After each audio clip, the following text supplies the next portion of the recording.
बच्चों, इस वीडियो में हम पढ़ेंगे चैप्टर जर्नी ऑफ मशीन्स, जिसमें हम metals used by early man, invention of the steam engine, industrial revolution, fuels used to run machines और अल्टरनेटिव सोर्सेज ऑफ एनर्जी के बारे में पढ़ेंगे। उससे बच्चों पहले हम एक सेल्फ सर्वे एक्सरसाइज करते हैं। यहाँ पर कुछ पिक्चर्स बनी हुई हैं, हमें उनके नाम को पहचान करके लिखना है। जैसे फर्स्ट वन है सोलर हीटर, सेकंड है जनरेटर एंड थर्ड है बुलेट ट्रेन। तो बच्चों, जैसे कि आपको पता है, जो पहले व्यक्ति था, अर्ली मैन जो था, आदिवासी, उसको पत्थरों और हड्डियों से वो औजार बनाता था, उनसे शिकार करता था, उसे हम स्टोन एज बोलते थे। और फिर धीरे धीरे आदमी ने अपने एफर्ट्स चालू रखे, कंटिन्यू रखे। तो इस चैप्टर में हम पढ़ेंगे किस तरह से स्टोन एज से मशीन युग में कन्वर्ट हुआ। तो the metals used by early man. बच्चों, जो अर्ली मैन था, जो आदिवासी जिसको हम बोलते हैं, उसने एक्सीडेंटली मेटल्स को खोज की थी। वो पहले मेटल जो सबसे पहले मेटल खोदा वो कॉपर था। उसके बाद उसके एलॉयज यानी कि मिक्सचर मिलने लगे। जैसे ब्रॉन्ज जो है वो कॉपर और टिन का एलॉय है, जो कि कॉपर से ज्यादा हार्ड होता है। कुछ साल बाद कॉपर आयरन की खोज हुई। इस तरह से उससे टूल्स बनने लगे खेती के लिए, और ये फावड़ा वगैरह इनसे बनने लगे।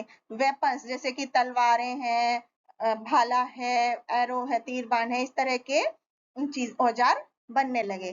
फिर धीरे धीरे आदमी ने कार्ट के पहिए बनाना शुरू किया, उस पे लोहे के रिम चढ़ा करके, जो कि जल्दी से खराब नहीं होते थे। फिर धीरे धीरे लोग गांव में सेटल होने लगे और अपने टूल्स और वेपन्स को स्ट्रॉन्ग करने लगे, इंप्रूव करने लगे।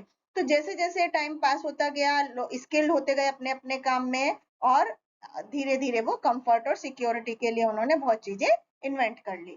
अब invention of the steam engine. बच्चों, स्टीम इंजन का आविष्कार किस तरह से हुआ?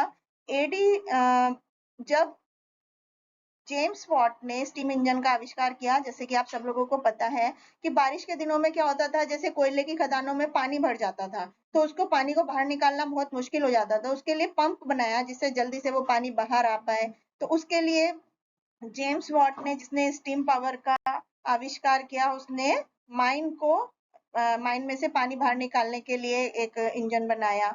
इस तरह से स्टीम इंजन का आविष्कार हुआ। फिर जॉर्ज स्टीफेंसन ने रेलवे इंजन को इन्वेंट किया। तो धीरे धीरे जो कोशिशें हैं वो चालू रही, और बाद में उन्होंने एक ट्रेन का इंजन बनाया जो कि 30 लोगों के खींच सकता था डिब्बे को।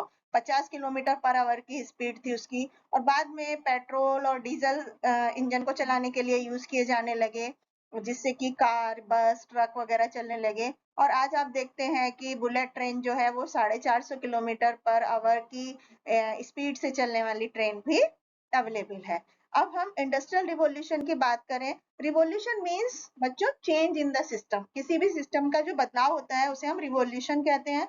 तो 18वीं शताब्दी में ब्रिटेन ने एक शिफ्ट मैन्युफैक्चरिंग में एक शिफ्ट देखी, और उन्होंने चीजों को मशीन से बनाना शुरू कर दिया। और क्योंकि मशीन से जो चीजें बनती थी वो हाथ से बनाई हुई चीजों की तुलना में ज्यादा सस्ती भी होती थी और अट्रैक्टिव भी होती थी।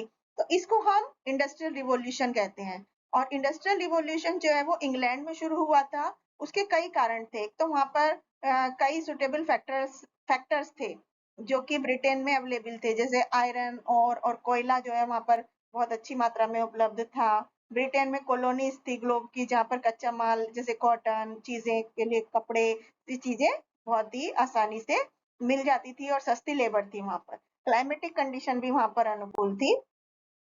Fuels use to run machines. बच्चों, फ्यूल मतलब ईंधन। जिस तरह से हमें काम करने के लिए एनर्जी की जरूरत होती है जो हमें खाने से मिलती है, इसी तरह से मशीन को भी एनर्जी की जरूरत होती है जो उसको कोयले से, इलेक्ट्रिसिटी से या पेट्रोल डीजल से मिलती है। उन्हें हम सोर्सेज ऑफ एनर्जी बोलते हैं। तो सबसे पहले कोल की बात करें तो कोयला एक ब्लैक या ब्राउन कलर की रॉक होती है जिसको कि बर्न किया जाता है। तो सबसे पहले क्या था, मशीन्स में फ्यूल के जैसे कोयला यूज किया जाता था। और धीरे धीरे इंडस्ट्रियल और भी एनर्जी के तरीके की खोज हुई। अर्थ की सरफेस पर बहुत ही गहराई में खुदाई करनी पड़ती थी। कई किलोमीटर, 3 से 4 किलोमीटर गहराई में खोद करके कोयले की माइन में से कोयला निकाला जाता था। तो ये बहुत आदमी को लगा कि ये बहुत ही महंगा भी है और मुश्किल भी है, इतनी गहरी कोयलों की माइन में काम करना। तो इसलिए ये डिपॉजिट जो थे वो लिमिटेड भी थे, इसलिए उन्होंने एनर्जी के सोर्सेज के लिए अपनी रिसर्च जारी रखी। फिर उसके बाद पेट्रोलियम, पेट्रोलियम की डिस्कवरी हुई अमेरिका में 1857 में। तो ये दूसरा मशीन के लिए एनर्जी का सोर्स था। ये अर्थ की सरफेस के नीचे पाया जाता था लेकिन ये लिक्विड फॉर्म में होता था, जबकि कोयला सॉलिड फॉर्म में होता था। तो पेट्रोलियम को रिकवर कर भी इतना ही मुश्किल था कि वो भी अंडरग्राउंड वाटर से निकालना पड़ता था, जमीन को खोदना पड़ता, उसमें से क्रूड ऑयल निकलता, फिर उसको रिफाइन किया जाता, तब वो मिलता था। उसके बाद क्या हुआ बच्चों, उसके बाद डीजल की कुछ समय बाद खोज हुई, जो कि थोड़ा सस्ता था, जिससे हैवी ट्रक, बस, रेलवे इंजन, पंप और इवन जनरेटर तक चलने लगे। फिर ट्रांसपोर्ट व्हीकल भी यूज होने लगे जो डीजल पे चलते थे। तो पेट्रोलियम का डिपॉजिट भी लिमिटेड है हमारे यहाँ, तो इसलिए उस और भी ज्यादा रिसर्च चालू रही नए नए सोर्सेज के लिए। फिर उसके बाद आई इलेक्ट्रिसिटी। तो electricity was discovered by accident. जब एक बार आदमी ने देखा, जिसका नाम था लेडन जार, उन्होंने देखा कि दो वायर जो है ग्लास से कनेक्टेड है और एक उसके बाहर है। तो जब उन दोनों वायर को टच किया तो उसमें एक स्पार्क हुआ।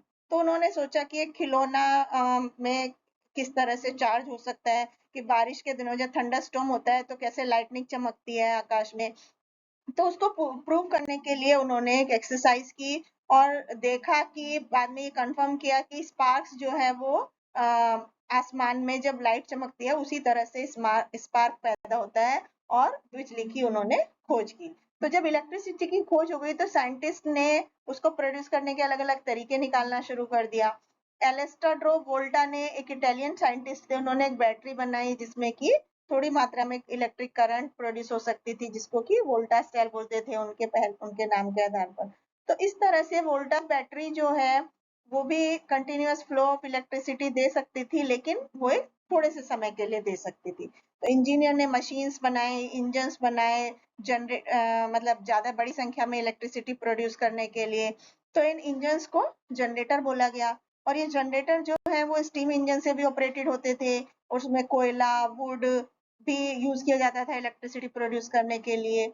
उसके बाद में ये पेट्रोल, डीजल या केरोसिन ऑयल से चलने लगे। अब अल्टरनेटिव सोर्सेज ऑफ एनर्जी।